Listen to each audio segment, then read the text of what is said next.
East India company के खिलाफ सन्यासियों, साधु, संत, फकीरों के बाद सैनिकों ने विद्रोह किया था और प्रथम सैनिक विद्रोह का श्री गणेश बक्सर युद्ध के ठीक बाद हुआ था। जी हां, आपने बिल्कुल ठीक ठीक सुना है। मैं पिछले क्लास में भी आप सबको बताया कि भारत की धरती पर सबसे पहले ईस्ट इंडिया कंपनी के खिलाफ, गोरी हुकूमत के खिलाफ सन्यासियों ने विद्रोह किया, जिसको सन्यासी विद्रोह के नाम से जाना गया था। सन्यासी विद्रोह के पृष्ठभूमि पर ही लिखी गई पुस्तक जिसका नाम आनंद मठ है, जिसे बंकिम चंद्र चटर्जी ने लिखा था, और उसी पुस्तक में सन्यासी विद्रोह के दौरान जो प्रमुख नारा था ओम वंदे मातरम, जिसको उन्होंने आधार बना करके वंदे मातरम गीत का रचना किया था।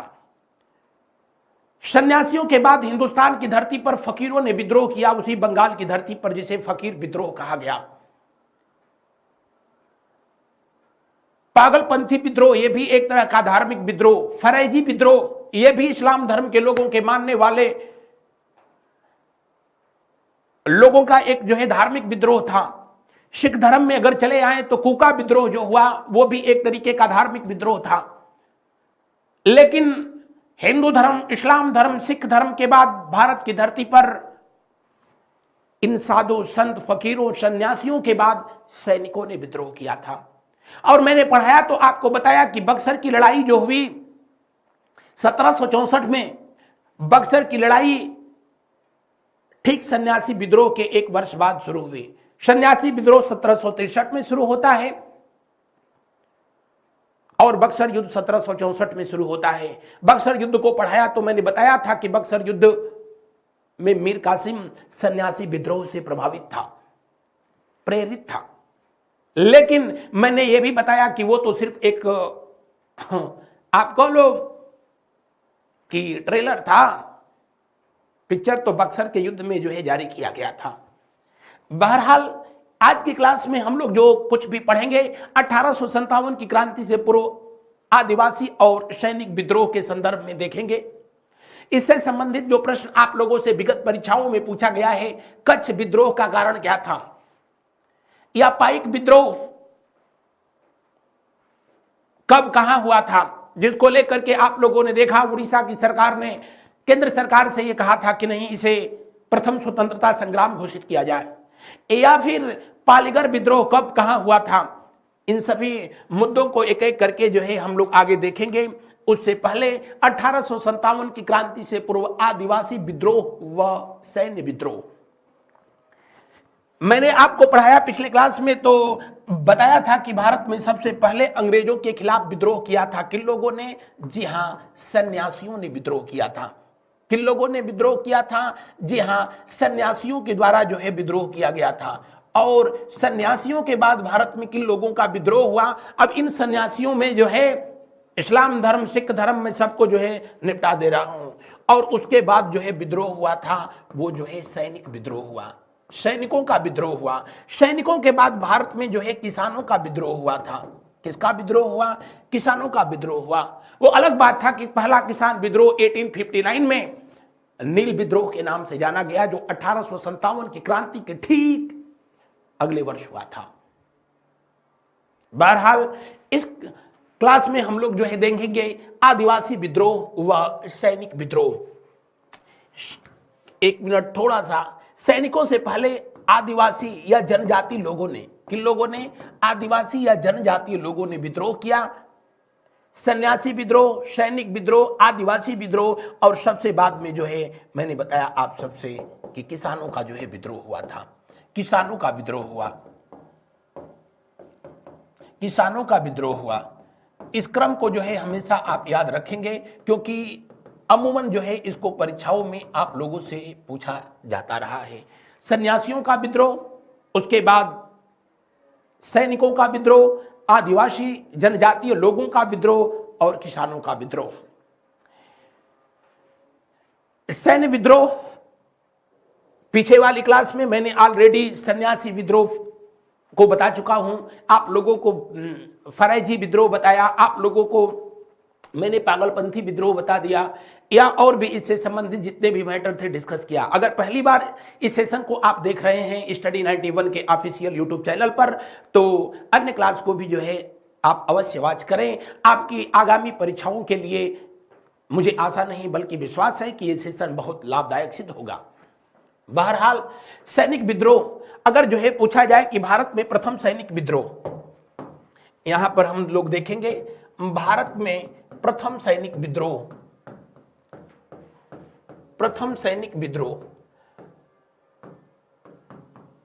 भारत में प्रथम सैनिक विद्रोह अगर जो है कब हुआ था, तो आप कहेंगे कि बक्सर युद्ध के बाद, बक्सर युद्ध के बाद। यानी बक्सर युद्ध मैंने पढ़ाया तो आप लोगों को बताया था कि बक्सर की लड़ाई जो कि 22 अक्टूबर वर्ष 1764 को लड़ी गई थी। गंगा नदी के तट पर यह बक्सर आज भी बिहार का एक जिला है, हालांकि उन दिनों यह आरा का हिस्सा हुआ करता था। बक्सर की लड़ाई को मैंने पढ़ाया तो आप लोगों को बताया कि एक तरफ से जो है मीर कासिम, अवध का नवाब शुजाउद्दौला और मुगल बादशाह शाह आलम सेकंड, जबकि दूसरी तरफ ब्रिटिश हुकूमत ईस्ट इंडिया कंपनी की सेना हेक्टर मुनरो के नेतृत्व में नवाबों की सेना को पराजित कर दिया था। इसे बक्सर युद्ध में मैंने बड़ा डिटेल आप लोगों को बता दिया था। बक्सर युद्ध जो है समाप्त हुआ, बक्सर युद्ध समाप्त हुआ, यहीं से जो है पहला सैनिक विद्रोह शुरू हुआ। अब उसके पीछे रीजन क्या था? उसके पीछे रीजन एक भारतीय सैनिक, हालांकि एनसीईआरटी में उसके नाम का उल्लेख नहीं किया गया है, लेकिन बिहार बोर्ड की कुछ पुस्तकों में उसका नाम जो है गोपीनाथ सिंह बताया गया। गोपीनाथ के भ्राताश्री भी उन दिनों अवध की सेना में काम करते थे, जबकि गोपीनाथ स्वयं जो है ईस्ट इंडिया कंपनी की सेना में काम करते थे।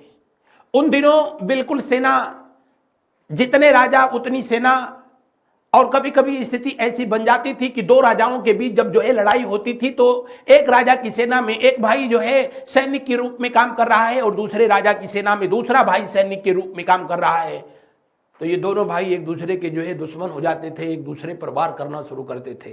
यानी आईपीएल बना रखे थे सब उन दिनों। और बक्सर युद्ध की लड़ाई के बाद जब यह पता चला गोपीनाथ सिंह को कि उसका भाई जो है इस युद्ध में शहीद हो गया है, और जिस मोर्चे पर उसका भाई मारा गया वहां ईस्ट इंडिया कंपनी की सेना का जो है उस यूनिट का नेतृत्व खुद यही महोदय कर रहे थे। अब इनको इस बात से जो है आत्मग्लानि थी कि मेरा भाई मेरे ही हाथे जो है मारा गया, लेकिन मजबूरी थी। बेरोजगारी इंसान को क्या नहीं करा देती है। कहा जाता है कि जब पेट जलता है तो इंसान या तो हाथ में कटोरा उठा लेता है, नहीं तो कट्टा उठा लेता है, उसके अलावा और कोई विकल्प ही नहीं रहता है। आखिरकार गोपीनाथ सिंह ने ईस्ट इंडिया कंपनी के खिलाफ जो है उसी ने सबसे पहले बगावत किया। वो पहला ऐसा जो है सैनिक था, और इस तरह जो है बगावत की पटकथा यहीं से जो है लिखी गई थी। तो अगर जो है आपसे पूछा जाए कि भारत में ईस्ट इंडिया कंपनी के खिलाफ सैनिकों का पहला विद्रोह जो है कहां पर शुरू हुआ, तो जो है बक्सर युद्ध के बाद, बक्सर युद्ध के जो है जस्ट बाद यहीं पर बक्सर में जो है शुरू हुआ। और ये आज भी जगह कहां पड़ती है, तो आप कहेंगे कि बिहार में पड़ती है, बिहार में पड़ती है। किस नदी के तट पर, तो आप कहेंगे कि गंगा नदी के तट पर। यहीं पर आकर के जो है गंगा और कर्मनासा एक दूसरे से मिलती है। जहां कर्मनासा मिलती है वो चौसा भी जो है काफी फेमस जगह है, जो लोग बिहार के होंगे जानते होंगे। आगे पढ़ाऊंगा कभी तो बताऊंगा, चौसा का युद्ध भी काफी फेमस रहा था। बहरहाल बिहार में पहला जो सैनिक विद्रोह हुआ था उसके नेतृत्वकर्ता कौन थे? नेतृत्वकर्ता एनसीईआरटी में इसको अज्ञात सैनिक बताया गया है। अज्ञात सैनिक बताया गया, क्योंकि उसके नाम का उजागर जो है अंग्रेजों ने किया नहीं था। और उन्हीं के नेतृत्व में, किसके? गोपीनाथ सिंह के नेतृत्व में सैनिकों ने बगावत किया। हालांकि गोपीनाथ सिंह सहित कुल 36 सैनिक जो है पकड़े गए, 36, और उनको गंगा नदी के किनारे एक लाइन में खड़ा करा करके और तोपों से उड़ा दिया गया। ईस्ट इंडिया कंपनी वालों के ये शब्द थे कि अब भारत ईस्ट इंडिया कंपनी का गुलाम है और भारत में सांस लेने के लिए भी ईस्ट इंडिया कंपनी का परमिशन होना जरूरी है। और यहां पर जो है कुल कितने सैनिक शहीद हुए थे, तो आप कहेंगे कि 36 सैनिक शहीद हुए थे। 36 सैनिक जिनको जिंदा पकड़ा गया था और एक लाइन में खड़ा करा करके और इनको गोलियों से भून दिया गया था। कुछ किताबों में यह संख्या 32 भी दिया होगा कि यह मैटर नहीं करता है, मैटर यह करता है कि भारत में पहला सैनिक विद्रोह कब और कहां शुरू हुआ। बक्सर युद्ध के ठीक बाद शुरू हुआ था। उसके बाद अगर जो है आपसे पूछा जाए दूसरा सैनिक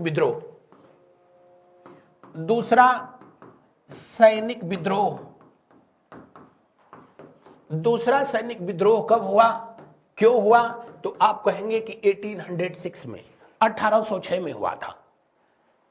सैनिकों के बगावत का यह सिलसिला रह रह करके चलता रहा।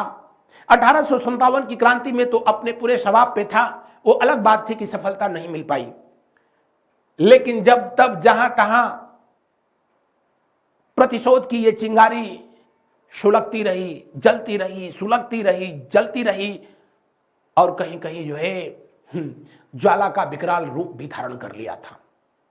दक्षिण भारत का पहला सैनिक विद्रोह या भारत में दूसरा सैनिक विद्रोह, क्या दक्षिण भारत का प्रथम सैनिक विद्रोह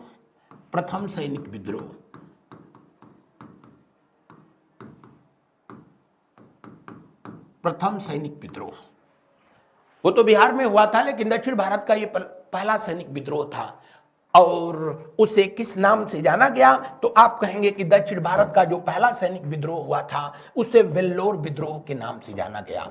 किस नाम से जाना गया? वेल्लोर विद्रोह के नाम से जाना गया। उन दिनों वेल्लोर जो है मद्रास प्रेसिडेंसी का हिस्सा हुआ करता था। कौन सी प्रेसिडेंसी? मद्रास। आप सबको पता है कि भारत पर शासन करने के लिए अंग्रेजों ने भारत को 3 प्रेसिडेंसियों में बांट रखा था। Bombay presidency, Bengal presidency, Madras presidency. हालांकि बाद में आगरा को भी अलग प्रेसिडेंसी बनाया गया था। बहरहाल वेल्लोर सैनिक विद्रोह ये कब हुआ था? तो ये हुआ था 20 जुलाई 1806 को हुआ था। ये जगह अब जो है कहां पड़ती है, तो आप कहेंगे कि ये जगह अब पड़ती है वर्तमान समय में तमिलनाडु में पड़ती है। कहां पर पड़ती है? जी, तमिलनाडु में। आपने ठीक सुना है, तमिलनाडु, जिसकी राजधानी अब जो है चेन्नई, इसे ही पहले कभी मद्रास के नाम से जाना जाता था। तमिलनाडु में यह सैनिक विद्रोह हुआ, जिसके नेतृत्वकर्ता अगर जो है पूछा जाए कि यह विद्रोह का जो है कारण, सबसे पहले तो यह जाने कि इस विद्रोह का कारण क्या था। विद्रोह का कारण क्या था? दरअसल कहा जाता है 1805 में, 1805 में जब बंगाल का गवर्नर, जो कि तीनों प्रेसिडेंसियों का गवर्नर हुआ करता था, रेगुलेटिंग एक्ट 1773 के तहत, लॉर्ड कॉर्नवालिस की मौत हो जाती है। उत्तर प्रदेश का जिला गाजीपुर, कहा जाता है कि गाजीपुर में यह गया था, अफीम खाने का बड़ा शौकीन था, ड्रग्स लेने का। फ्री का पाया, बैल इतना खाया कि मर गया। और गाजीपुर में पीजी कॉलेज के बगल में अब तो शहर में बहुत ज्यादा जमीन भी बर्बाद कर रखा है। एकमात्र गवर्नर जनरल जिसका भारत में मकबरा है वो है लॉर्ड कॉर्नवालिस। और उत्तर प्रदेश के गाजीपुर जिले में गंगा नदी के तट पर वो मकबरा का निर्माण कराया गया। हालांकि अब वर्तमान समय में गंगा नदी वहां से बहुत दूर अब बह रही है। लॉर्ड कॉर्नवालिस की मौत हो गई। लॉर्ड कॉर्नवालिस की मौत के बाद हिंदुस्तान की धरती पर अगला गवर्नर जनरल बनकर के आया, जिसका नाम था जॉर्ज वार्लो। क्या नाम था? जॉर्ज वार्लो।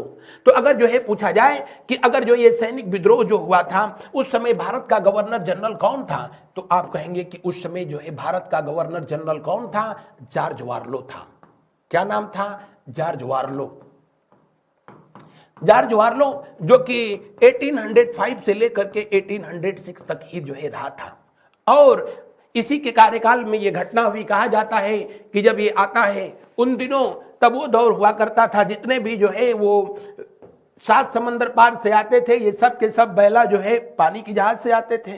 तो या तो इस वाले बेल्ट पर आएंगे नहीं तो इधर आएंगे, मद्रास इनका जो है प्रेसिडेंसी हुआ करती थी, नहीं तो जो है बॉम्बे वाले बेल्ट पर जो है आएंगे, बंगाल के तरफ जो है आएंगे, ये यहां आ गया। और सैनिकों के द्वारा जब जो इसको गार्ड ऑफ ऑनर दिया गया, आज भी ये परंपरा है, हमारे प्रधानमंत्री जी दूसरे देश में जब मकराने के लिए जाते हैं,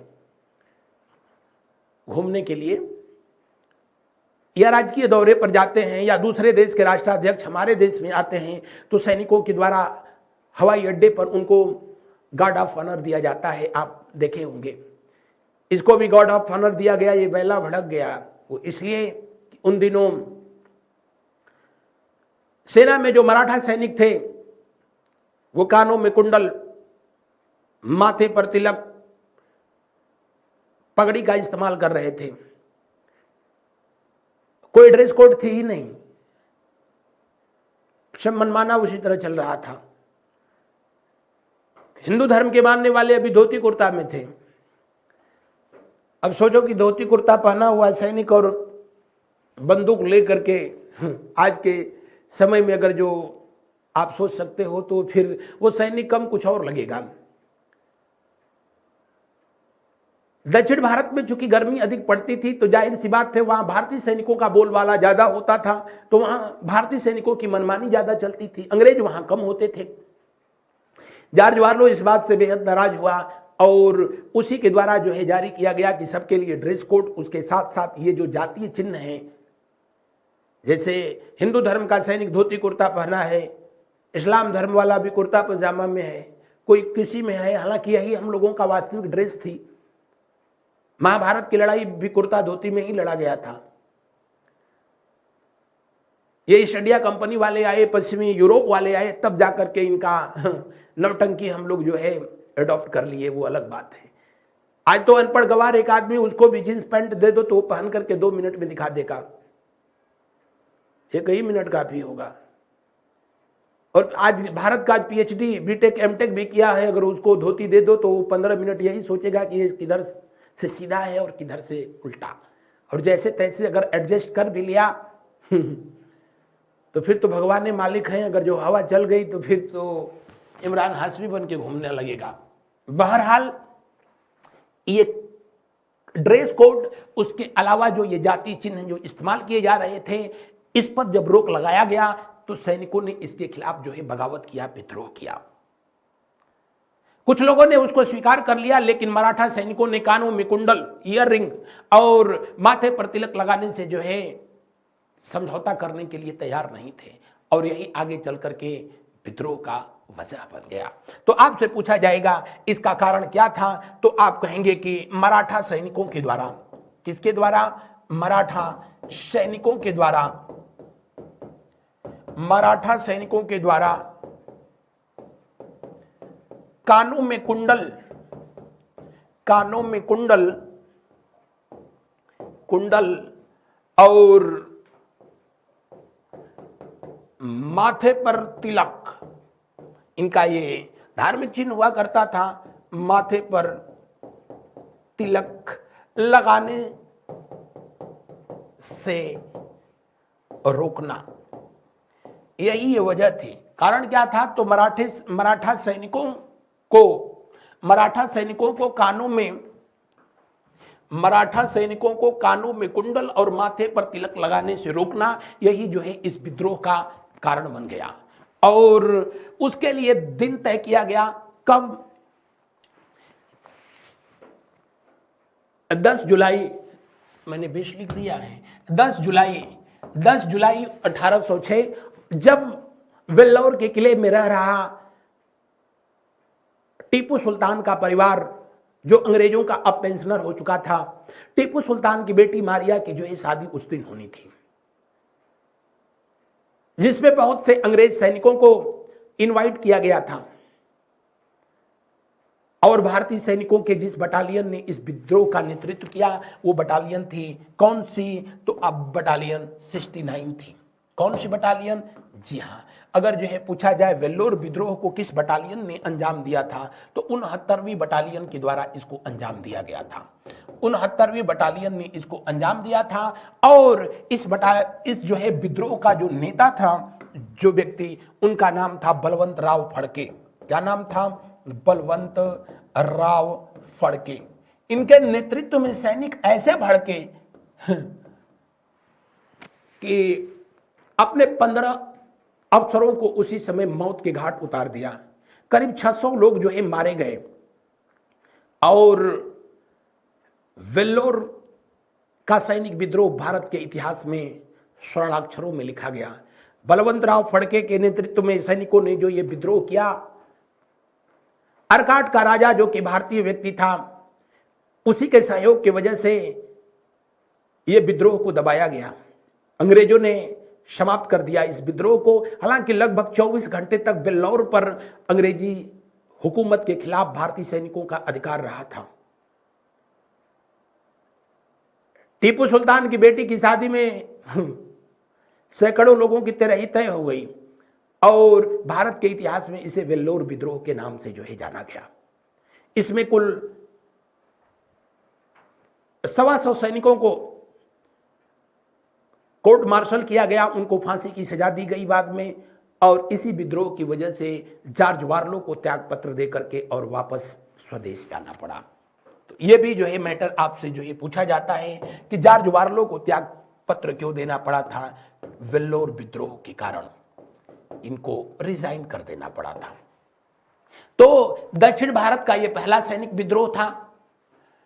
ओवरऑल भारत का यह दूसरा सैनिक विद्रोह था जिसको मराठा सैनिकों ने अंजाम दिया था। मराठा सैनिकों के द्वारा जो है अंजाम दिया गया था और यह विद्रोह जो हुआ था वो तमिलनाडु में यह विद्रोह हुआ। जॉर्ज वार्लो के शासनकाल में विद्रोह हुआ। इसकी वजह से जॉर्ज वार्लो को त्याग पत्र देना पड़ा था। ये वो फैक्ट है जिसको आप याद रखेंगे। और इसके नेतृत्वकर्ता जो है कौन थे? जी हाँ, बलवंत राव फड़के। किस बटालियन के सैनिकों ने इसका विद्रोह किया था? 69वीं बटालियन के सैनिकों ने इसका विद्रोह किया था। आई होप कि ये पूरी कहानी जो है आपके दिलो दिमाग में बैठ गई होगी। अगर नहीं भी बैठ गई तो इस वीडियो को एक बार जो है फिर आप जो है सुनेंगे, उसके बाद भी न बैठे तो फिर आपकी गलती नहीं है। वो पूरा मामला ही जब आपकी तरफ बैठा है तो हम क्या करेंगे। तीसरा जो सैनिक विद्रोह जो है आपसे अगर पूछा जाए कि तीसरा सैनिक विद्रोह कब हुआ, मैं यहीं पर लिख देता हूं। तीसरा सैनिक विद्रोह, चाहे तो आप मेरे साथ साथ इसका नोट्स बना सकते हैं, चाहे तो आप इसका स्क्रीनशॉट ले सकते हैं। कुछ नहीं करना चाहते हैं तो टेलीग्राम ग्रुप ज्वाइन कर लेंगे, जीएस गुरु जेपी सर, उसमें इसकी पीडीएफ, बोर्ड पीडीएफ आपको जो है सेंड कर दिया जाएगा। तीसरा सैनिक विद्रोह हुआ था कब? 1824 में हुआ था। कब हुआ था? 1824 में हुआ। कब हुआ? 1824 में हुआ था। अब आप कहेंगे कि कारण क्या था? इसका कारण क्या था? तो आप कहेंगे एंग्लो वर्मा युद्ध। बर्मा युद्ध कब ये हुआ था? 1824 से लेकर के 26 तक हुआ था। हालांकि ये पहला एंग्लो वर्मा युद्ध था, फर्स्ट एंग्लो वर्मा युद्ध, जिसको अब हम लोग म्यांमार कहते हैं, उसको कभी बर्मा के नाम से जो है जाना जाता था। फर्स्ट एंग्लो वर्मा युद्ध हुआ और इस युद्ध के समय भारत का जो वायसराय था उसका नाम था, वायसराय न कहिए, गवर्नर कहिए, गवर्नर जनरल। ये भारत का भी अभी गवर्नर जनरल नहीं था, तब बंगाल का गवर्नर जनरल था, एम हर्स्ट था। कौन था? Amherst. इसी के शासनकाल में आंग्ल वर्मा युद्ध हुआ था। तो इसमें ऐसा क्या था कि सैनिकों ने विद्रोह कर दिया था। यह विद्रोह हुआ कहां था? तीसरा सैनिक विद्रोह जो हुआ था, इसको ध्यान रखेंगे। तीसरा सैनिक विद्रोह को प्रथम बैरकपुर छावनी विद्रोह कहते हैं। प्रथम बैरकपुर छावनी विद्रोह, वही बैरकपुर छावनी जो 1857 की क्रांति का भी जो है वजह बना था, लेकिन तब वो मंगल पांडे के द्वारा उसका नेतृत्व किया गया था और वो घटना 29 मार्च 1857 को हुई थी, लेकिन ये घटना 1824 को हुई थी। इसका नेतृत्व किसने किया? इस बात को ब्रिटिश हुकूमत ने कभी डिस्क्लोज नहीं किया। ओपन नहीं किया, सार्वजनिक नहीं किया, क्योंकि अगर जो सार्वजनिक करते तो इस काम को अंजाम देने वाला व्यक्ति जो है भारतीय लोगों के दिलो दिमाग में, जनमानस में हीरो बन जाता। इसलिए इन्होंने इसको कभी सार्वजनिक नहीं किया था। लेकिन जिस बटालियन के सैनिकों ने इस घटना को अंजाम दिया वो कौन सी बटालियन थी? तो आप कहेंगे बटालियन, कौन सी बटालियन थी? जी हाँ, जिस बटालियन ने इसको अंजाम दिया 47वीं बटालियन। कौन सी? 47वीं बटालियन। 47वीं बटालियन के सैनिकों ने इस घटना को अंजाम दिया था। अभी कारण क्या था? कारण बहुत कोई ज्यादा नहीं था। इसका कारण मैंने बताया कि प्रथम एंग्लो वर्मा युद्ध था, और प्रथम एंग्लो वर्मा युद्ध के दौरान जब बैरकपुर छावनी से सैनिकों को भेजा गया बर्मा में युद्ध करने के लिए, आज भी मैप उठा करके देखिए तो जो है बर्मा और बंगाल के बीच में जो बंगाल की खाड़ी वाला बेल्ट है, बंगाल की खाड़ी से होकर के 9 सैनिकों को भेजा जाना था पानी की जहाज से। उन दिनों धार्मिक भावनाएं अपने चरमोत्कर्ष पे हुआ करती थी। बर्मा पर उस समय ब्रिटिश हुकूमत दोनों तरफ से अटैक करना चाहती थी, असम की तरफ से और अंडमान निकोबार की तरफ से। तो जिन सैनिकों को पानी की जहाज से जो है भेजा जाना था बर्मा, उसमें हिंदू धर्म के मानने वाले सैनिकों ने यह कह करके जाने से मना कर दिया कि हिंदू धर्म की मान्यताओं के अनुसार समुद्र को पार करना गलत है, पाप है। यह भारत में बहुत दिनों तक धारणा रही थी कि नदियों को या समुद्र को पार करना अधर्म समझा जाता था, गलत समझा जाता था। आज भी देखते हैं कुछ लोग नदी को पार करते हैं ब्रिज के माध्यम से, पुल के माध्यम से, तो अपनी इस गलती के लिए जो है उसमें 1-2 रुपए पैसा डाल करके और हाथ जोड़ करके क्षमा मांग लेते हैं कि क्या करें, मजबूरी है। समुद्र के साथ भी ऐसा ही था। कहा जाता है जब मर्यादा पुरुषोत्तम भगवान राम अपनी पत्नी सीता जी को लाने के लिए समुद्र पर पुल बनाया था,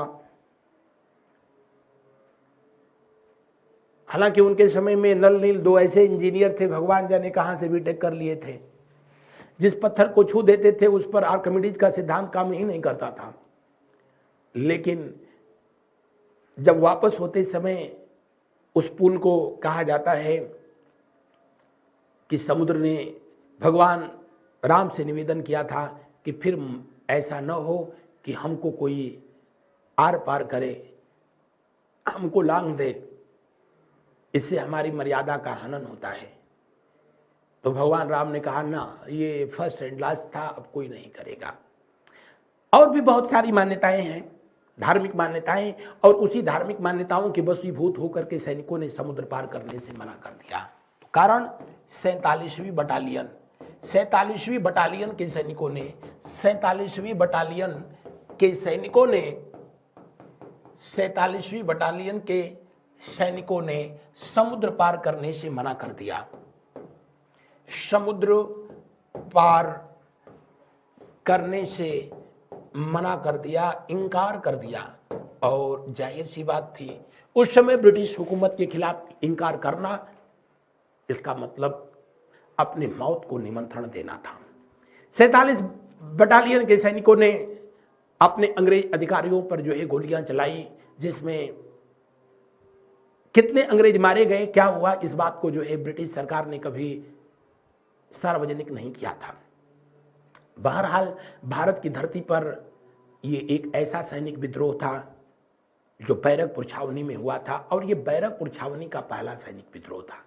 ओवरऑल तीसरा था, लेकिन बैरकपुर छावनी का जो है ये पहला सैनिक विद्रोह था। आगे चल करके इसके बाद 1857 में मैं पढ़ाया था आप लोगों को कि मंगल पांडे ने भी इस घटना को जो है अंजाम दिया था। इस तरह की एक घटना को अंजाम दिया था, और वो दूसरा सैनिक विद्रोह था। कौन सा? वो दूसरा सैनिक विद्रोह था। बैरकपुर आज भी बंगाल में पड़ता है। बैरकपुर छावनी विद्रोह हालांकि इसमें सभी सैनिक जो है इन्वॉल्व नहीं थे, सिर्फ एक व्यक्ति ने जो है इस घटना को अंजाम दिया 29 मार्च 1857 को, और इसके जो है नायक जो थे उनका नाम था, जी हाँ, मंगल पांडे। क्या नाम था? मंगल पांडे। मंगल पांडे जो कि वर्तमान उत्तर प्रदेश, उन दिनों जो है संयुक्त प्रांत के नाम से जाना जाता था। संयुक्त प्रांत का ही एक जिला था गाजीपुर, गाजीपुर की ही तहसील थी बलिया। अब तो बलिया एक अलग जो है जिला हो चुका है। उसी बलिया के रहने वाले मंगल पांडे ने 29 मार्च 1857 के दिन इस घटना को अंजाम दिया था।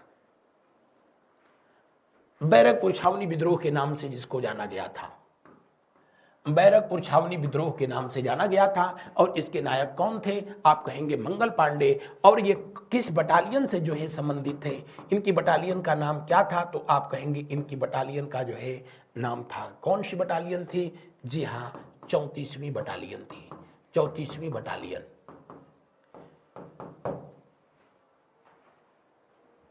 ये बैरकपुर छावनी का जो है दूसरा, लेकिन ओवरऑल जो है चौथा विद्रोह था, जिसकी वजह से 1857 की क्रांति हुई थी।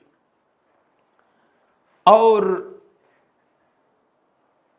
जो सबसे इंपॉर्टेंट जो है आर्मी रिवोल्ट हुआ, सैनिक विद्रोह हुआ, और आजादी से ठीक एक वर्ष पहले, कब? आजादी से ठीक एक वर्ष पहले रॉयल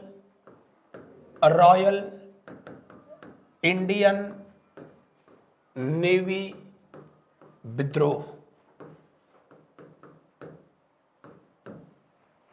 और भी छोटे छोटे कुछ ऐसे जो है विद्रोह हुए विभिन्न क्षेत्रों में, लेकिन एग्जाम के पॉइंट ऑफ व्यू से इतना इंपॉर्टेंट नहीं है, इसलिए उस पर मैं चर्चा नहीं कर रहा हूं।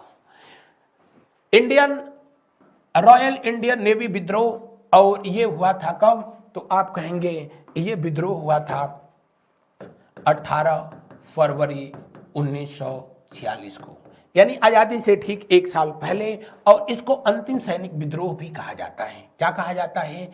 इसे अंतिम सैनिक विद्रोह कहा जाता है। यानी उसी के ठीक अगले वर्ष भारत आजाद हो गया था।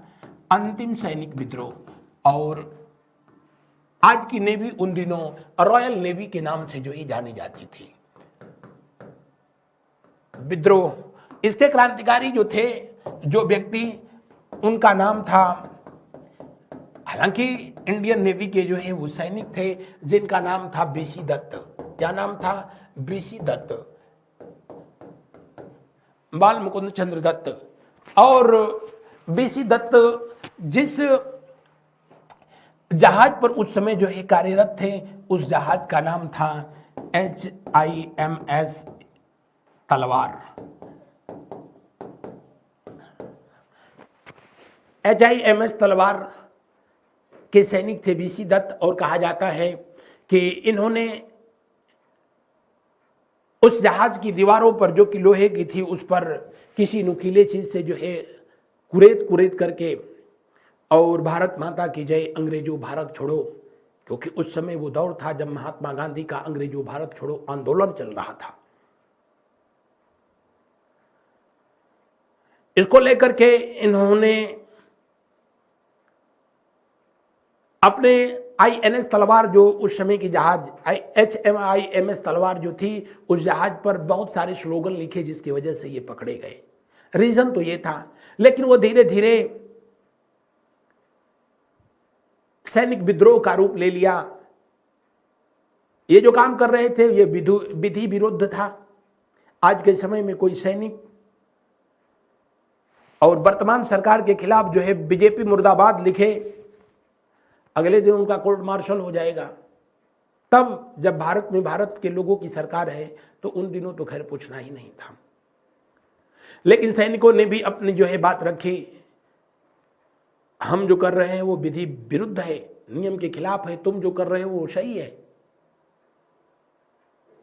भारतीय सैनिकों को जो वेतन दिया जाता है, भारतीय सैनिकों को जो कपड़ा दिया जाता है, जो भोजन दिया जाता है, वो ब्रिटिश सैनिकों के मुकाबले हमेशा जो है निम्न कोटि का होता है।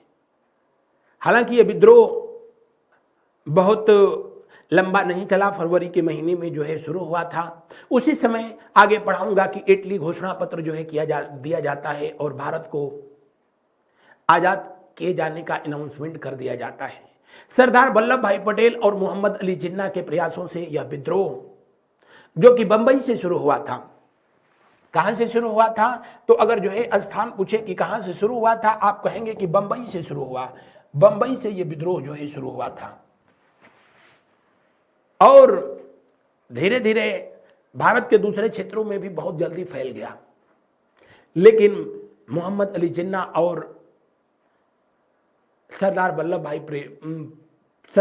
भाई पटेल के प्रयासों से यह विद्रोह शांत हुआ और भारतीय सैनिकों ने यह कहते हुए आत्मसमर्पण किया कि मैं भारत के सामने आत्मसमर्पण कर रहा हूं, न कि अंग्रेज, न कि ईस्ट इंडिया कंपनी, न कि ब्रिटिश हुकूमत के सामने आत्मसमर्पण कर रहा हूं। इस तरह इसको अंतिम सैनिक जो है विद्रोह के नाम से जाना गया था। यह सेशन थोड़ा सा लंबा होगा, जिसमें कि सैनिक विद्रोह के बाद आदिवासियों का जो विद्रोह हुआ था, जनजातीय लोगों का विद्रोह हुआ था, उस पर भी हम लोग चर्चा करेंगे। और पहला आदिवासी विद्रोह जिसके बारे में भारत सरकार या यूं कह लो कि जो है एनसीईआरटी ने जिसको रिकॉर्ड किया वो था चुआर विद्रोह। चुआर विद्रोह, चुआर एक जो है जनजाति थी, ये जनजातियां थी और ये विद्रोह कहां पर हुआ था? तो आप कहेंगे कि बंगाल में हुआ। कहां पर? जी, बंगाल में। बंगाल में वहां की चुआर जनजातियों के द्वारा जो है किया गया था। कब किया गया था? 1768 से लेकर के 1772 के बीच, लगभग 4 साल का ये इन लोगों का विद्रोह रहा था। और इसके पीछे जो सबसे बड़ा जो है वजह था, जब भी कोई सरकार सत्ता में आती है उस समय चाहे इस समय, तो हमेशा सरकार की नीतियां अमीरों को जो है प्रभावित करे या न करे, गरीबों को हमेशा प्रभावित करती है। उन दिनों भी ऐसा ही हुआ जब ईस्ट इंडिया कंपनी अपने जो है शबाब पर रही और भारत के विभिन्न क्षेत्रों पर अपना अधिकार कर लिया, तो जंगल कानून लाया और जंगल कानून लाया तो जंगल में निवास करने वाली जो जनजातीय लोग थे, आदिवासी लोग थे, उनका भी जीना मुश्किल हो गया। और उनका जीना मुश्किल हो गया तो जाहिर सी बात थी जो है वो इसका विरोध करेंगे। यानी कारण इसका क्या था? तो अवैध लगान वसूली। अवैध लगान वसूली। अवैध क्यों मैं कह रहा हूं? इसलिए कह रहा हूं कि उन दिनों वो दौर था, जमींदारी प्रथा हुआ करती थी। आगे पढ़ाऊंगा तो बताऊंगा कि 1793 का वो 1786 से 1793 का वो दौर था जब भारत में जमींदारी प्रथा को जो है लागू कर दिया गया था ऑफिशियली अंग्रेजों के द्वारा। उससे पहले भी ये व्यवस्था भारत में थी और इस व्यवस्था के तहत भारतीय लोगों के द्वारा, जमींदारों के द्वारा, उच्च वर्ग के लोगों के द्वारा निम्न वर्ग का बेहद शोषण किया जाता था। और उस शोषण से बचने के लिए लोग जो जंगली क्षेत्रों में रहते थे, पर्वतीय क्षेत्रों में रहते थे, इन्होंने स्थानांतरित कृषि जो है शुरू किया, झूम कृषि, जिसमें जंगलों को जला दिया जाता था और जला करके उस स्थान पर खेती की जाती थी। यही तो झूम खेती होती है। तो इनका अपना जो है खेती हो गई, इनके पास अनाज होने लगा तो जमींदारों पर निर्भरता जो है कम हो गई तो उधर ईस्ट इंडिया कंपनी को लगान मिलना भी कम हो गया। तो कानून लाया गया जिसको जंगल कानून कहा गया। जंगल राज तो था ही,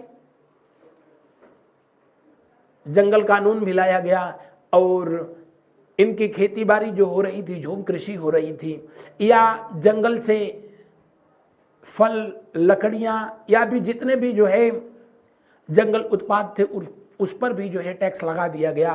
तो इन लोगों ने उसका विरोध किया था और जिसका श्री गणेश चुआर जनजातियों के द्वारा बंगाल से किया गया। और उसका कारण क्या था? अवैध लगान वसूली रही थी।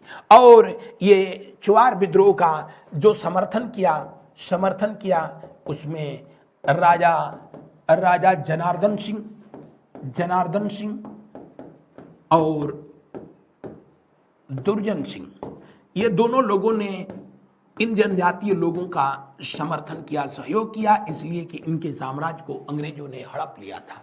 इसलिए न कि इन लोगों को उन जनजातीय लोगों से कोई लेना देना था।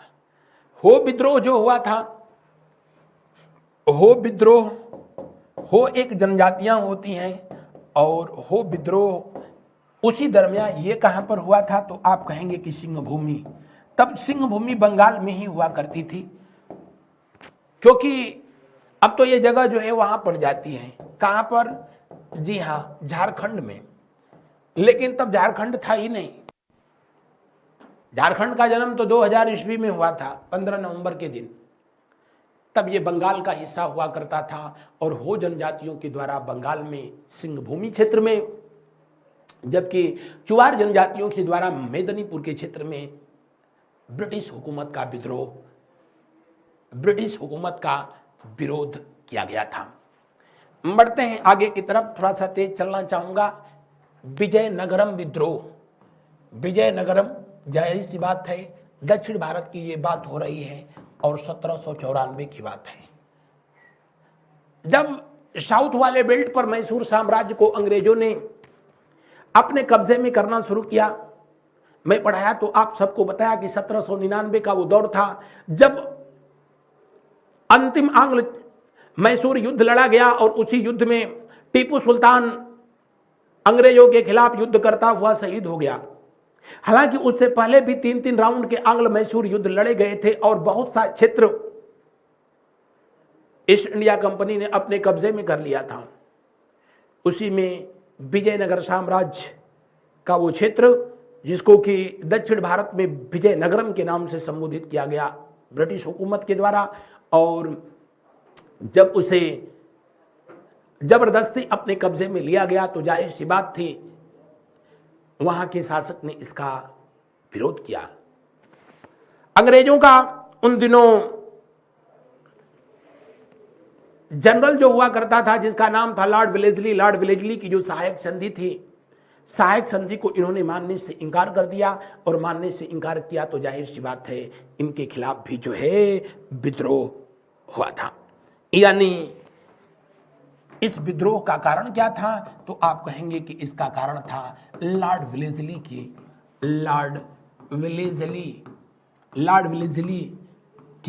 सहायक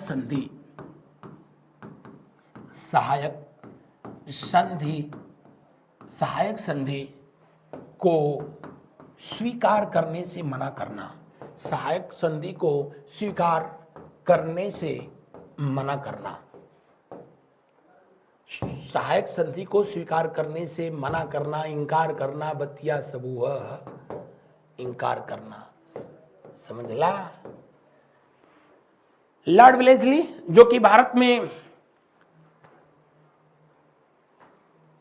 सहायक संधि सब्सिडरी अलायंस का श्री गणेश करता है। हालांकि सब्सिडरी अलायंस या सहायक संधि का जन्मदाता जो है डुप्ले था, जो कि एक फ्रांसीसी व्यक्ति था। उसी के दिमाग की यह उपज थी। वो अलग बात थी कि इसका जो है सबसे अधिक दुरुपयोग जो है लॉर्ड विलेजली के द्वारा, या कह लो कि अंग्रेजों के द्वारा जो है किया गया था।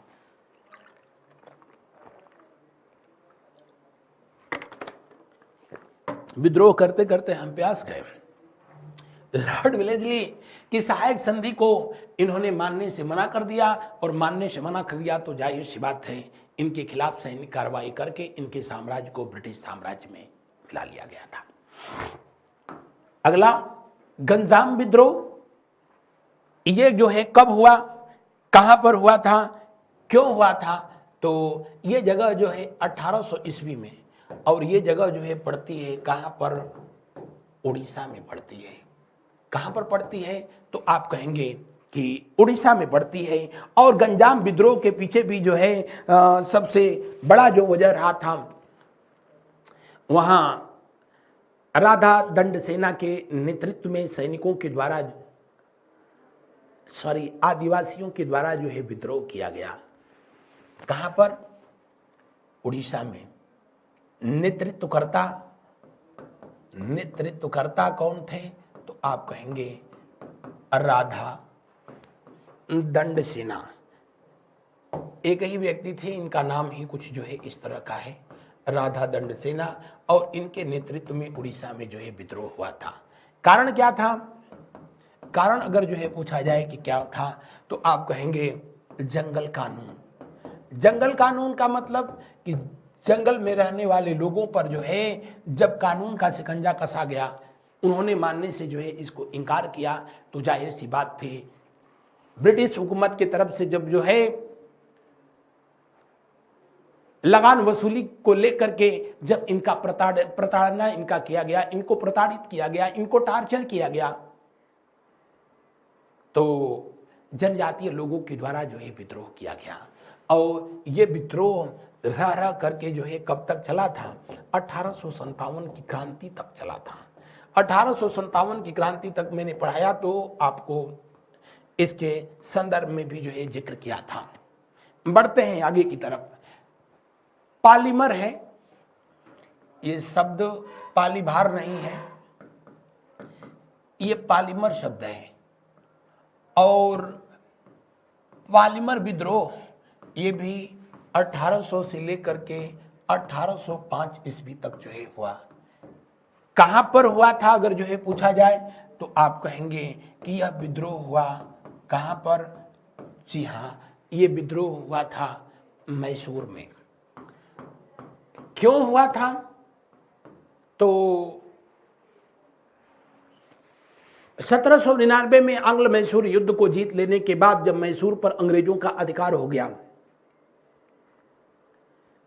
नाम मात्र का वहां पर वाडियार वंश के शासक चिक्का कृष्णराज को इन्होंने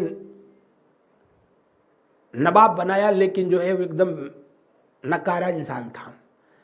सहायक संधि स्वीकार कर चुका था वो व्यक्ति।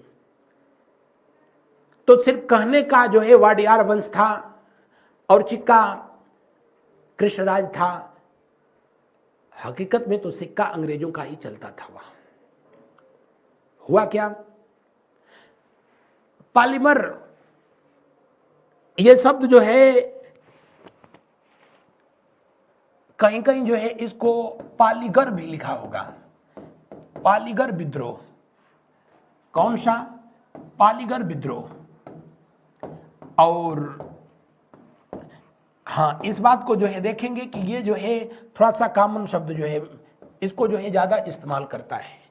पालीगर शब्द का जो है मतलब होता है पालीगर शब्द का, लेकिन वहां पर कन्नड़ लैंग्वेज में वो पॉलीमर होता है, इसीलिए कहीं कहीं उसको पॉलीमर भी लिखेगा। और पालीगर या इसका जो है मतलब होता है गांव का मुखिया या कह लो ग्राम प्रधान। दरअसल हिंदुस्तान की धरती पर मैं पढ़ाया तो बताया कि ये व्यवस्था बहुत पहले से भी रही है। एकता प्रथा जो है शुरू किया था इल्तुतमिश के द्वारा शुरू किया गया था। तो उस समय क्षेत्र विशेष हर गांव का लगान पालीगर के द्वारा जो है वसूला जाता था और उसे राजा तक पहुंचाया जाता था। वो सबसे छोटी प्रशासनिक इकाई जो है पालीगर हुआ करती थी। अंग्रेज आए तो इस व्यवस्था को खत्म कर दिए। तो जो है ये जो पालीगर अब जाएंगे कहां? डायरेक्ट इन्होंने वसूली करना शुरू किया अपने लोगों के द्वारा, और चूंकि लगान का जो है दर बहुत ज्यादा इन्होंने निर्धारित किया, इसीलिए यहां पर पालीगर लोगों के द्वारा जो है या पॉलीमर लोगों के द्वारा विद्रोह किया गया था। तो संभवतः ये फैक्ट जो है अब आपको याद रहेगा कि पालीगर विद्रोह जो है हुआ क्यों था, और इसके जो नेता थे उनका नाम था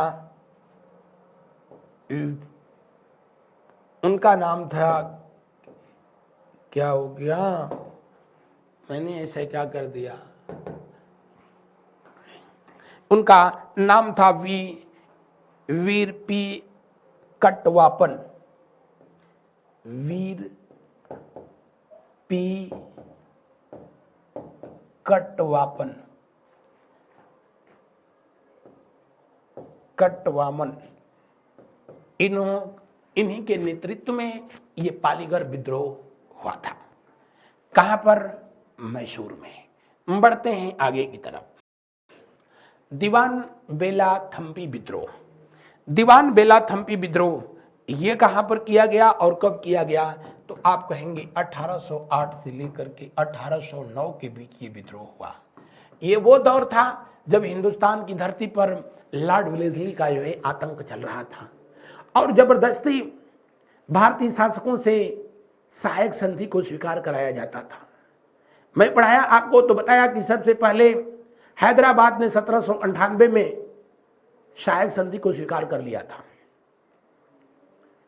या तो बात से और नहीं तो दूसरे तरीके से स्वीकार कराया जाता था। उन दिनों त्रावणकोर, अगर जो है ये पूछा जाए कि विद्रोह कहां पर हुआ था तो आप कहेंगे कि त्रावणकोर में। कहां पर? त्रावणकोर।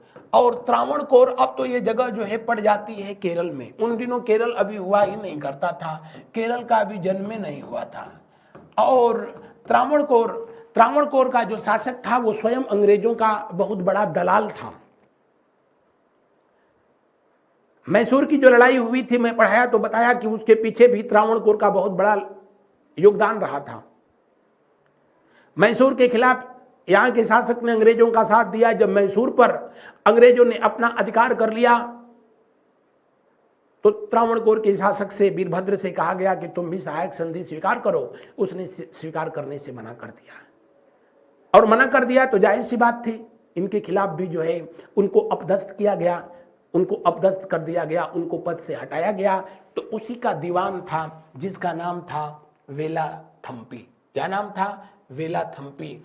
और इनका जो दीवान तब जो है पद हुआ करता था, दीवान जिसका नाम था वेला थम्पी, वेला थम्पी के जो है नेतृत्व में सैनिकों ने विद्रोह किया।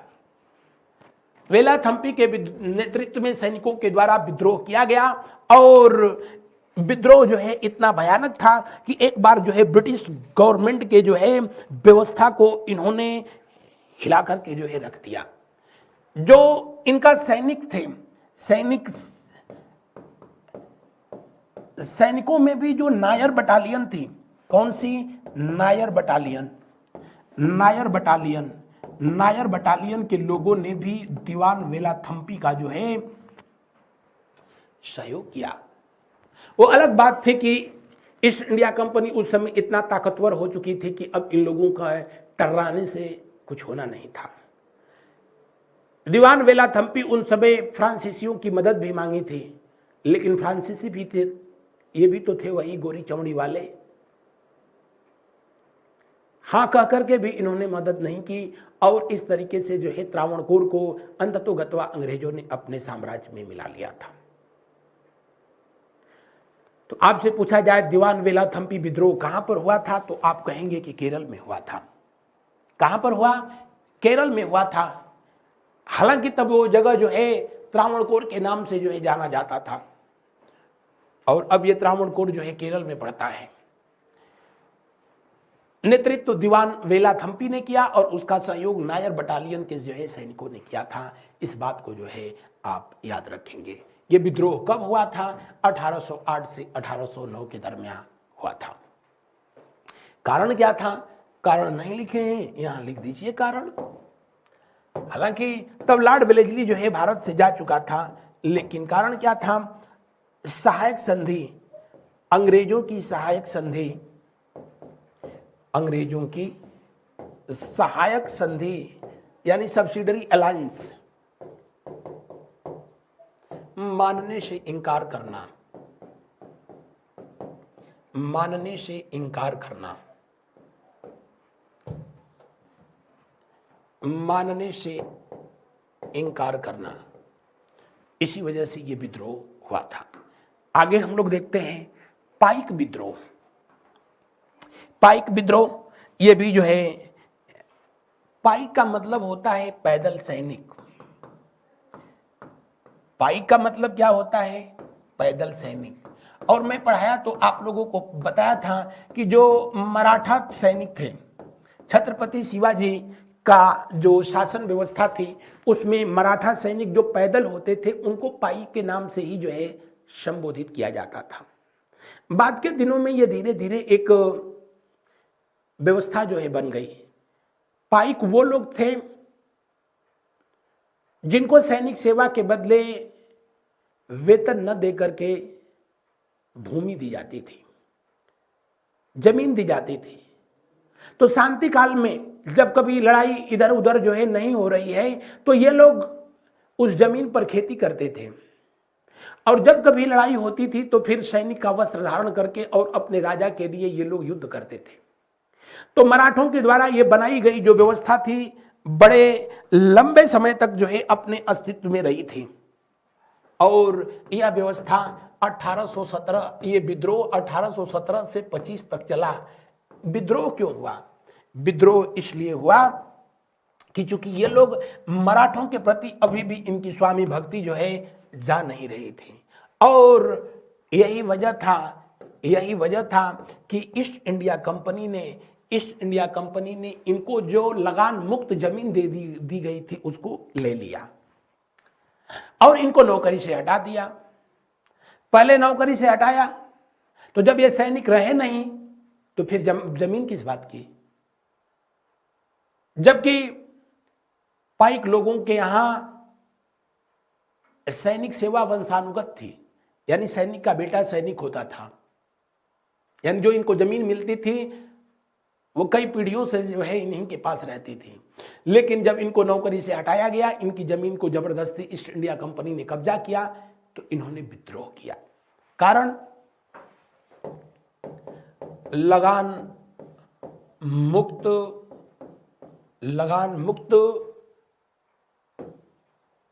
भूमि या जमीन, लगान मुक्त भूमि का ईस्ट इंडिया कंपनी के द्वारा, या कह लो कि अंग्रेजों के द्वारा, ईस्ट इंडिया कंपनी के द्वारा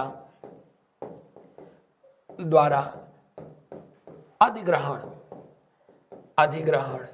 और यह विद्रोह सबसे अधिक जो है हुआ कहाँ था, किन क्षेत्रों में हुआ था? तो आप कहेंगे कि ये विद्रोह सबसे अधिक जो हुआ था वो हुआ उत्कल क्षेत्र में हुआ, यानी आज का उड़ीसा वाला जो बेल्ट था, यानी उड़ीसा में सबसे ज्यादा यहाँ पर पाईक सैनिक हुआ करते थे। और उड़ीसा में खुर्दा जगह हुआ करती है, खुर्दा में स्पेशली ये विरोध हुआ था जिसने बड़ा गर्दा मचाया, और अंततोगत्वा इस विद्रोह को समाप्त कर दिया गया था। मीर बख्शी जगबंधु इसके जो है नायक थे।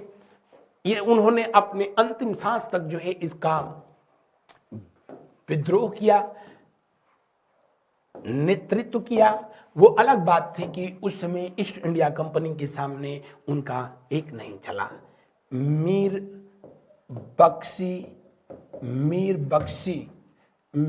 बख्शी जगबंधु, आपको मैंने पढ़ाया था इतिहास मध्यकालीन तो बताया था कि मीर बख्शी जो है सेना का सर्वोच्च सेनाधिकारी हुआ करता था, और यह पद अकबर के दिमाग की उपज थी। अकबर के समय में ही, अकबर के कार्यकाल में ही इसे जो है शुरू किया गया था, मीर बख्शी के पद को जो है लाया गया था। और जगबंधु ने इसका नेतृत्व किया तो जरूर, लेकिन अंततोगत्वा इनको भी मौत के घाट उतार दिया गया और यह पाईक विद्रोह हमेशा हमेशा के लिए समाप्त हुआ था। पाईक का मतलब ऐसे सैनिक जिनको सैनिक सेवा के बदले वेतन न देकर के जमीन का टुकड़ा दिया जाता था। 2017 में चूंकि इस घटना के 2 साल पूरे हो गए तो वहां की बीजू जनता दल की जो सरकार थी उन्होंने भारत सरकार से, केंद्र सरकार से ये निवेदन किया था कि इसको भारत का पहला सैनिक विद्रोह जो है घोषित किया जाए। जबकि संथाल लोगों के द्वारा जो विद्रोह किया गया था, जो कि 1857 की क्रांति से ठीक पहले हुआ था, 1855 में हुआ था, तो उसी समय ये मांग जोर पकड़ी कि संथाल लोगों ने कहा कि नहीं, हम लोगों का जो सैनिक विद्रोह हुआ था उसको पहला भारत का सैनिक विद्रोह घोषित किया जाए। सरकार ने उस पर कुछ भी कोई डिसीजन नहीं लिया था। बहरहाल बढ़ते हैं हम लोग आगे की तरफ। पाइक विद्रोह के बाद भील विद्रोह, ये बड़ा लंबा चला। 1820 से 1820 में ये विद्रोह शुरू हुआ था और उससे वहां से शुरू हुआ और करीब ये 1921 तक जो है चला था। महात्मा गांधी के आंदोलन तक जो है चला था। भील ये जनजातियां हुआ करती हैं जिनको कि जहां तहां लोग बनवासी कहते हैं, हमारे तरफ इनको मुसहर कहा जाता है। भील विद्रोह दो क्षेत्रों में हुआ। एक जो हुआ वो खान देश वही खान जिसको कि दक्षिण भारत का प्रवेश द्वार कहा जाता है, यानी ये जगह जो है पड़ती है महाराष्ट्र में। कहाँ पड़ती है? महाराष्ट्र में। और दूसरा जो क्षेत्र में ये विद्रोह हुआ वो था भील लोगों के द्वारा, ये मेवाड़ में हुआ था। कहाँ पर हुआ था? मेवाड़ में। और मेवाड़ जो है कहाँ पड़ता है? तो आप कहेंगे कि मेवाड़ पड़ता है कहाँ पर? जी, मेवाड़ राजस्थान में पड़ता है। कहाँ पड़ता है? राजस्थान में पड़ता है। इसके पीछे भी वजह क्या था? तो भील जाति के लोग उन दिनों जंगल में महुआ, जो गांव साइड के रहने वाले लोग होंगे जानते होंगे, महुआ एक पेड़ होता है। बसंत ऋतु में जब महुआ के फूल जो है नीचे टपकते हैं, नीचे गिरता है, लोग उठा करके जो है उसको, पहले तो लोग उसको आटा के साथ उसको भोजन के रूप में इस्तेमाल करते थे, लेकिन कुछ ऐसे भी लोग थे उस समय या इस समय भी उसकी शराब जो है बनाई जाती है। भोजपुरी का बड़ा वो फेमस गाना कभी जो है आया था, महुआ के दारू छोड़ दा, इंग्लिश बियर पियल करा। इसलिए नहीं कह रहा हूं कि तुम लोग यही शुरू करो, इसलिए कि उस समय ग्रामीण क्षेत्रों में महुआ की शराब का जो है बड़ा डिमांड था और ये लोग, भील लोग जो है उस महुआ को इकट्ठा करके जो है बनाते थे। इनकी अपनी दुनिया थी। किसी जमींदार, किसी ईस्ट इंडिया कंपनी या किसी अंग्रेज के अंतर्गत जो है इनके दबाव में नहीं थे। जब जंगल कानून लाया गया उसको भी ईस्ट इंडिया कंपनी की संपत्ति घोषित किया गया, तो इन पर जो है एक टैक्स लगाया गया, उसको तिसाला टैक्स के नाम से जो है जाना गया। यानी ये जो खान देश महाराष्ट्र वाला जो विद्रोह हुआ था या यहाँ पर जो है विद्रोह हुआ था, उसका जो कारण था, कारण क्या था? तो आप कहेंगे कि इस दोनों का जो है कारण था जंगल कानून। और जंगल कानून स्पेशली जो है महुआ पर रोक लगाना, क्योंकि महुआ जो था उससे ये लोग जो है महुआ शराब पर रोक लगाना। महुआ की जो शराब थी, देसी शराब बनाई जाती थी, आज भी बनाई जाती है। आज भी कुछ लोग जो है इसके बड़े शौकीन हैं। महुआ शराब पर रोक, और उसी को लेकर के जो है ये विद्रोह हुआ। सबसे पहले खान बेल्ट, जो कि तब महाराष्ट्र का क्षेत्र था, यहां पर विद्रोह जिस व्यक्ति ने किया था उनका नाम था, क्या नाम था? दशरथ सिंह। क्या नाम था? दशरथ सिंह। इनके नेतृत्व में यहां पर विद्रोह हुआ। अंग्रेजों ने इनको गिरफ्तार करके मौत की नीति सुनाई। तब यहां पर नेतृत्व किया था हिरिया के द्वारा जो है नेतृत्व किया गया। ये महिला थी, इन्होंने नेतृत्व किया। उसके बाद सेवाराम सेवाराम के नेतृत्व में, यानी जो है अलग अलग टाइम पीरियड पर अलग अलग लोगों ने इस विद्रोह का नेतृत्व किया था। कहां पर? खान क्षेत्र में, बम्बे के आसपास का जो है बेल्ट हुआ करता है। यानी ये विद्रोह जो हुआ था वो कहां पर हुआ? आप कहेंगे कि पश्चिमी घाट पर हुआ था। कहां पर हुआ? पश्चिमी घाट पर। कारण जंगल कानून था। इसका एक और जो है कारण था। कौन था? और मैंने बताया कि इन भीलों से एक प्रकार का जो है टैक्स लिया जाता था, और उस टैक्स को स्पेशली किस नाम से जाना जाता था? तिसाला। क्या कहा जाता था? तिसाला। तिसाला कर। और तिसाला कर जो लिया जाता था हर 3 महीने पर वसूली इसकी होती थी, इसलिए 3 साल पे होती थी, इसलिए इसको तिसाला जो है कहा जाता था। और जंगल कानून था, इसको मानने से चूंकि लोगों ने मना कर दिया, भीलों ने मना कर दिया, बड़ी बेरहमी से उनको मौत के घाट उतारा गया।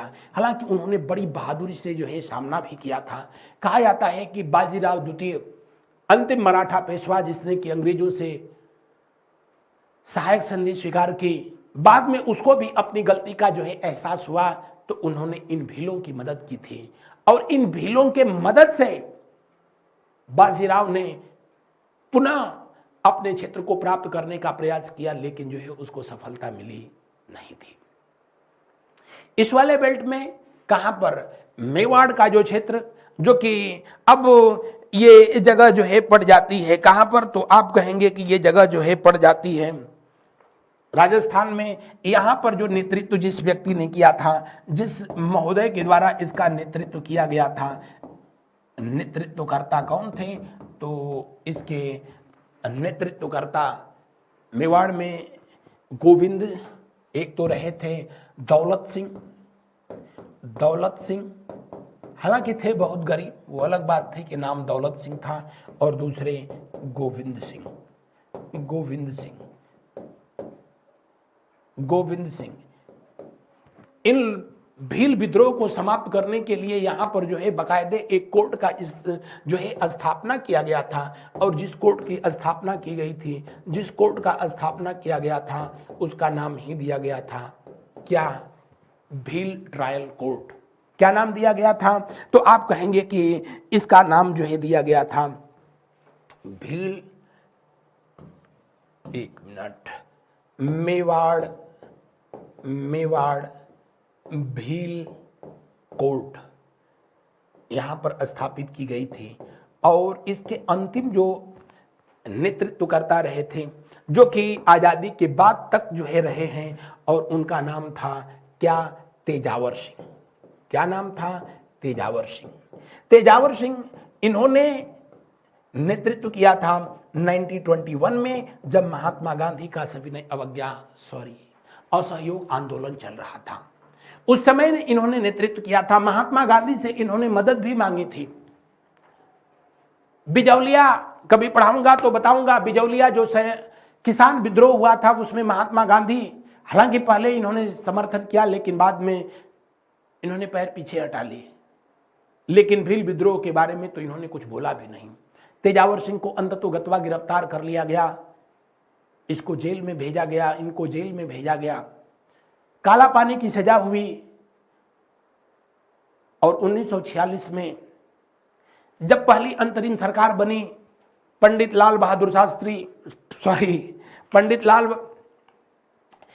नेहरू को उपाध्यक्ष बनाया गया। तब प्रधानमंत्री 1947 के बाद हुए थे। उससे पहले जो है अध्यक्ष होता था वायसराय, और उपाध्यक्ष होता था। तो उपाध्यक्ष के पद पर हुआ उस समय थे पंडित जवाहरलाल नेहरू। इन्होंने अंडमान के जेलों से जब इन लोगों को छुड़वाया, तो तेजावर भी जो है उसमें से छूट गए। और 1962 में कहा जाता है 1962 तक जो है वो उनका जीवन काल रहा था। चाइना वाली लड़ाई से जो है इतना वो आहत हुए कि उसके वजह से मौत हो गई थी।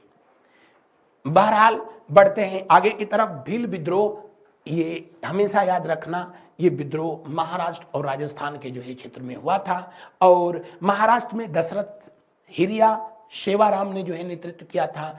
और यहाँ पर दौलत सिंह गोविंद और तेजावर सबसे ज़्यादा जो पूछे जाते हैं वो महोदय तेजावर सिंह, जिनका जीवन काल आज़ादी के बाद भी रहा था। बाघेरा विद्रोह, बाघेरा एक जो है ये जनजातियां हैं, और ये बाघेरा जनजातियां कहाँ पाई जाती थी, तो आप कहेंगे कि गुजरात में।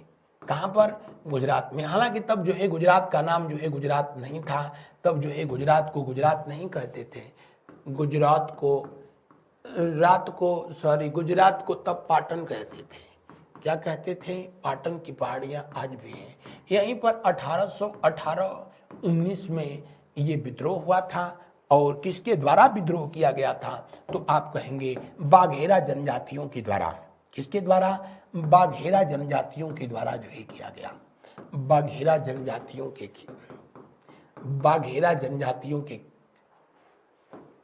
के द्वारा ये विद्रोह हुआ था। और इसका कारण क्या था? बाघेरा वो लोग थे जिनके बारे में जो है कहा जाता है कि वहां के स्थानीय जो जमींदार थे, जिनके पास पावर था, जिनके पास पैसा था, तो किसी भी गरीब जो है जनजातीय व्यक्ति को पकड़ करके कहते थे कि हमारे यहाँ जो खाता बही तो हुआ करती थी, खाता बही में ये देखा गया है कि तुम्हारे परदादा के दादा जो है कुछ पैसा लिए थे और आज तक दिए नहीं। वो खुद ही नहीं पढ़ा था, तो उसको क्या पता कि परदादा के दादा थे कौन। ओवरऑल इसके पीछे बस एक उद्देश्य हुआ करता था, बेगार कराना। बेगार मतलब समझते हैं? बिना मजदूरी दिए और किसी व्यक्ति को जो है हाड़ तोड़ मेहनत कराना अपने खेतों पर, अपने कामों पर। और इस बेगारी कहा जाता है कि उसी का ये बदला हुआ रूप ही जो है बाघेरा थे। ऐसे लोग थे जिनकी अपनी कोई भूमि, अपनी जो है जमीन तक नहीं थी। इनको अपने जमीन पर उन दिनों जो है जमींदारों को बसाया, जमींदार लोगों के द्वारा अपनी जमीन देकर के ऐसे लोगों को बसाया जाता था। यानी उनका अस्थायी निवास जो है अपनी जमीन पर बनवा दिया जाता था। और उसके बाद वो लोग पूरी जिंदगी उसी जमींदार के यहाँ बेगारी करते थे। और ऐसे लोग ऐसे ही लोगों को जो है बाघेरा के नाम से गुजराती भाषा में संबोधित किया जाता था। लेकिन जब वहां पर जमींदारी जो है जमींदारों की जमींदारी गई, तो जाहिर सी बात थी ऐसे लोगों के लिए भी जो है रहने खाने के लाले पड़े। और इन जमींदारों के साथ साथ इन लोगों ने भी ईस्ट इंडिया कंपनी के खिलाफ जो है विद्रोह किया। कब किया? तो आप कहेंगे कि ये विद्रोह जो हुआ था वो 1818-19 में हुआ था। लेकिन परिणाम जो ये हुआ वो यही हुआ कि ये विद्रोह भी पूरी तरीके से जो है क्या हुआ? असफल हो गया। क्या हुआ? असफल हुआ था। बाघेरा विद्रोह कब हुआ, कहां हुआ, इस बात को जो है ध्यान रखेंगे। गुजरात में हुआ था। आगे बढ़ते हैं हम लोग। कच्छा विद्रोह, सॉरी ये हमारी टाइपिस्ट महोदया, भगवान जाने इनको क्या हो जाता है। कच्छा नहीं है, ये कच्छ विद्रोह है। कौन सा है? कच्छ विद्रोह। ये जगह गुजरात में, अरे आप सबको भी पता है, ये वाला बेल्ट है जो कि कच्छ के नाम से, गल्फ ऑफ कच्छ के नाम से जो है जाना जाता है। और कच्छ विद्रोह यहीं पर हुआ था। कच्छ विद्रोह जो हुआ वो 1819 में, 1819-20 में यहाँ पर भी विद्रोह हुआ था। ये वो दौर था जब यहाँ के जो शासक हुआ करते थे, कौन? यहाँ के जो शासक थे उनका नाम था भारमल। क्या नाम था? भारमल। वो भारमल नहीं, अकबर वाला भारमल नहीं, यहाँ के भी शासक थे जिनका नाम था भारमल। इनके सामने जब अंग्रेजों ने यह प्रस्ताव रखा कि आप सहायक संधि को जो है स्वीकार कर लीजिए, सहायक संधि को स्वीकार कर लीजिए, तो इन्होंने सहायक संधि को स्वीकार करने से जो है मना कर दिया। और ईस्ट इंडिया कंपनी के खिलाफ आवाज उठाई। लेकिन इसी भारमल का बेटा था, महानालायक था। दुनिया में जो कोई किसी से नहीं हारा, मैं बार बार बताता हूं कि अपनी औलाद से हारा है। भारमल भी अपनी औलाद से जो है हार गए। कब? जब भारमल का जो बेटा था उसने अंग्रेजों से हाथ मिला लिया इस बिहाफ पर कि मैं सहायक संधि स्वीकार कर लूंगा, बशर्ते पिताजी के जगह पर मुझको बादशाह बना दिया जाए, राजा बना दिया जाए। लेकिन ऐसा हुआ नहीं। भारमल वहां के इतने लोकप्रिय व्यक्ति थे, इतने लोकप्रिय शासक थे कि इनके नेतृत्व में बगावत कर दिया वहां की जनता ने। और अगर जो है आपसे पूछा जाए कि कारण क्या था, तो आप कहेंगे भारमल को राजा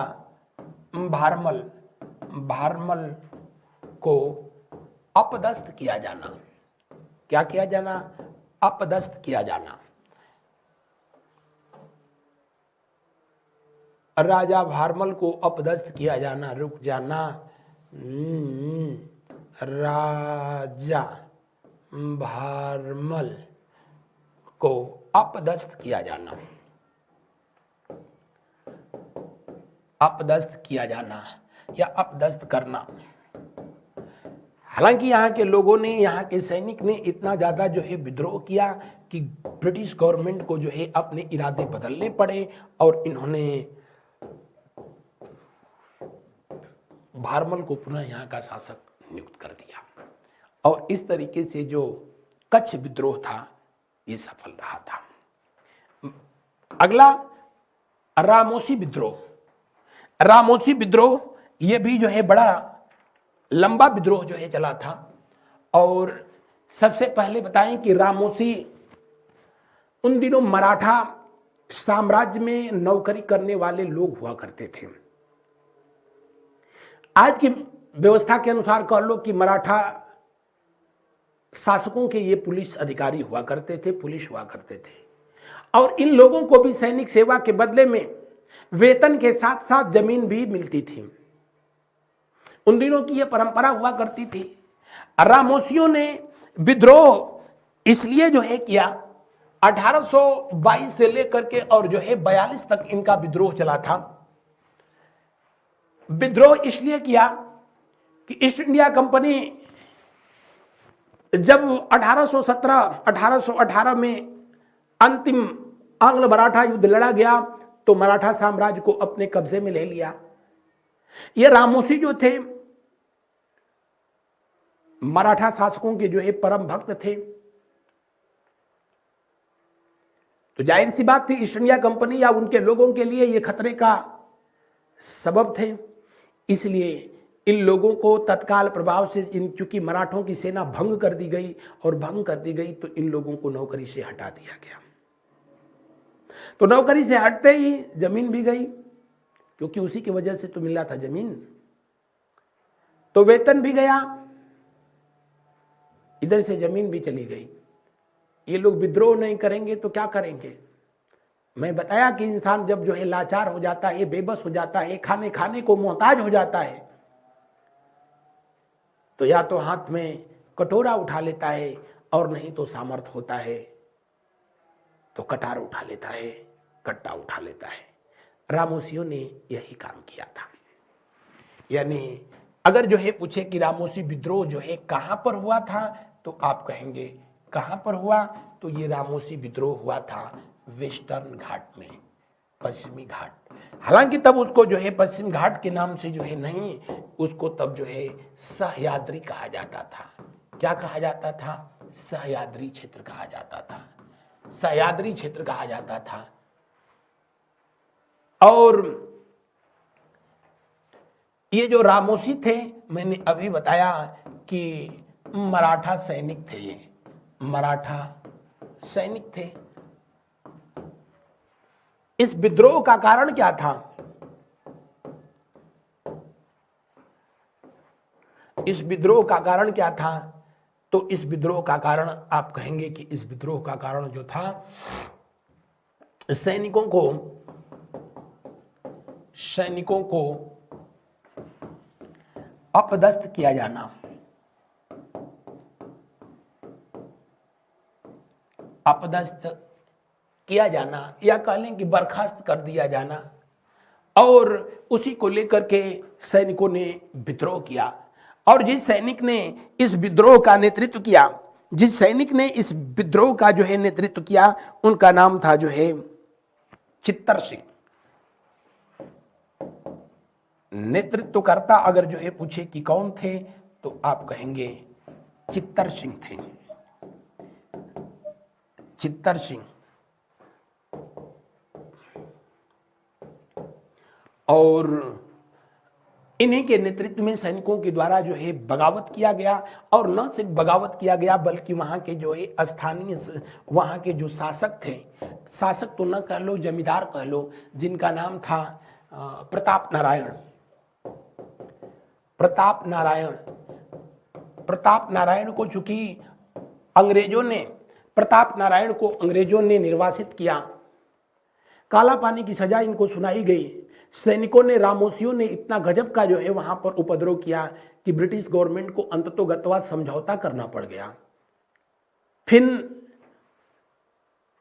दोबारा फिर से प्रताप नारायण को जो है उनकी जागीर वापस की गई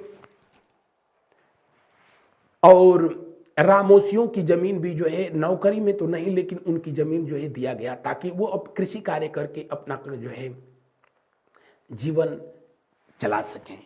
इसलिए ये भी जो आंदोलन हुआ था उन दिनों, ये जो आंदोलन हुआ था, बताने की जो है जरूरत नहीं कि यह एक सफल विद्रोह था या कह लो कि सफल आंदोलन था। और इसका नेतृत्व जो है जिस व्यक्ति ने किया, उनका नाम था चित्तर सिंह। वर्तमान समय में ये जगह जो है कहाँ पड़ती है, तो ये कहाँ की बात हो रही है, महाराष्ट्र की बात हो रही है। तो आपसे अगर जो है प्रश्न पूछे रामोसी विद्रोह वर्तमान समय में भारत में किस क्षेत्र में हुआ था, तो आप कहेंगे महाराष्ट्र में हुआ था और वेस्टर्न घाट, पश्चिमी घाट के क्षेत्रों में हुआ था।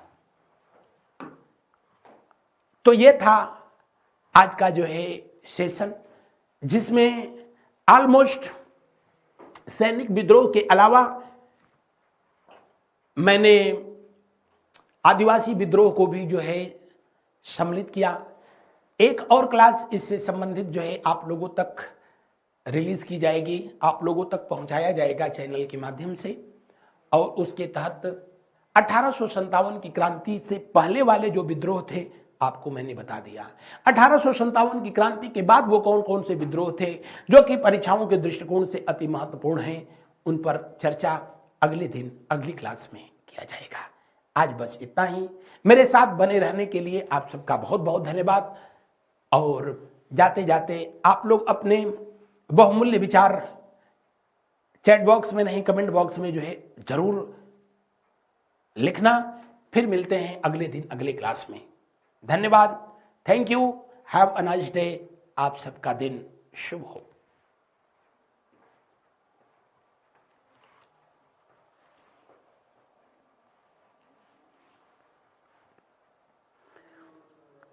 चलो एक बार फिर से अजनबी बन जाए हम दोनों।